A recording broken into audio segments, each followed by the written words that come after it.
ذی الحجہ کے 10 دنوں کے 4 بڑے اہم فوائد۔ حدیث میں آتا ہے عن ابن عباس رضی اللہ عنہ عن النبی صلی اللہ علیہ وسلم قال ما العمل في ایام افضل منها في هذه قالوا ولا الجهاد قال ولا الجهاد الا رجل خرج يخاطر بنفسه وماله فلم يرجع من ذلك بشيء، کہ نبی کریم صلی اللہ علیہ وسلم نے فرمایا ذو الحجہ کے ان دنوں میں کیا گیا عمل دوسرے دنوں کے عمل سے زیادہ افضل ہے۔ صحابہ رضی اللہ عنہ نے عرض کیا یا رسول اللہ کیا جہاد بھی نہیں؟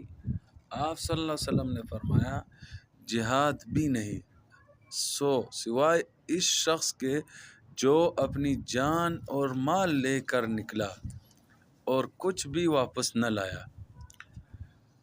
اب اس حدیث سے 4 بڑے فوائد حاصل ہوتے ہیں۔ نمبر 1، نیک اعمال کا سب سے افضل وقت ذو الحجہ کے پہلے 10 دنوں میں کیا گیا عمل اللہ تعالیٰ کو باقی سارے دنوں میں سے زیادہ محبوب ہوتا ہے۔ نمبر 2 ہے ان دنوں کے اعمال جہاد سے بھی افضل ہے، یعنی عام نیک عمل بھی جہاد سے افضل ہو سکتے ہیں سوائے اس شخص کے جو مکمل قربانی دے۔ نمبر 3، عبادت کا خزانہ، یعنی ان دنوں میں نماز، روزہ، ذکر، تلاوت، صدقہ، دعا سب کا اجر بہت زیادہ ہے۔